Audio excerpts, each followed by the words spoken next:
Hi friends, ఇది fish ఫ్రైకి అనమాట. 2 ఆనియన్స్ కట్ చేసుకున్నాను అండి. ఇది వెడల్పుగా ఉన్న కళాయి తీసుకోవాలి. ఒక 2 గరిటెల ఆయిల్ సరిపోతుందండి, ఎక్కువ ఆయిల్ అక్కర్లేదు ఫ్రైకి. ఓకేనా. నేను డీప్ ఫ్రై ఏం చేయనండి, మామూలు ఫ్రై అనమాట. ఎందుకంటే కొంచెం గ్రేవీ వస్తే కలుపుకుంటే బాగుంటుంది అనమాట ఫ్రైది. సో ఆనియన్ ఫస్ట్ వేసుకున్న తర్వాత అది వేగిన తర్వాత గోల్డ్ కలర్లో వచ్చిన తర్వాత పీసెస్ వేసుకున్నాను అండి. ఆల్రెడీ మ్యాగ్నేట్ చేసుకున్నాను కదా పులుసు కోసం. సేమ్ దానిలో పులుసుకి కావాల్సిన ముక్కలు సపరేట్ చేసి వేపుడు కావాల్సినవి సపరేట్ చేశాను అనమాట. తర్వాత అలా స్ప్రెడ్ చేసుకున్నాను, ఒక్కొక్కటి అలా వేసుకొని. నెక్స్ట్ అది ఒకవైపు వేగిన తర్వాత నెక్స్ట్ వైపు తిప్పుకోవాలండి. ఓకేనా. తర్వాత కొంచెం అన్ని ఫిషెస్ మీద కొంచెం సాల్ట్, కారం అండ్ కొంచెం పసుపు వేసుకోవాలండి. ఎందుకంటే కొంచెం పైన పట్టదు కదా, వైట్గా ఉన్న చోట్ల పట్టనట్టు.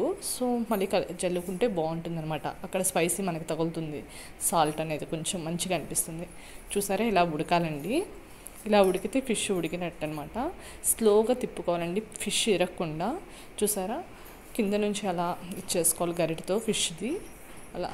అప్పటికి కొంచెం, ఎందుకంటే ఫిషెస్ ఎక్కువైపోయినాయండి, ఆ కళాయి సరిపోలేదు అందుకనే. కానీ 1-2 అలా అయినాయి, కానీ మిగతా అన్నీ బాగానే వచ్చాయన్నమాట.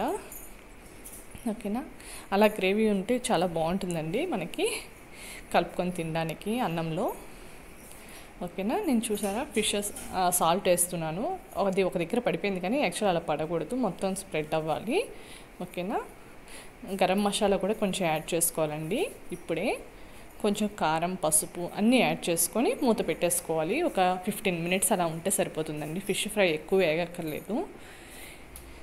ఇలా అయిన తర్వాత ఇంకొక రౌండ్ మళ్ళీ అటు ఇటు తిప్పుకొని కొంచెం కొత్తిమీర పైన చల్లుకుంటే సరిపోతుందండి.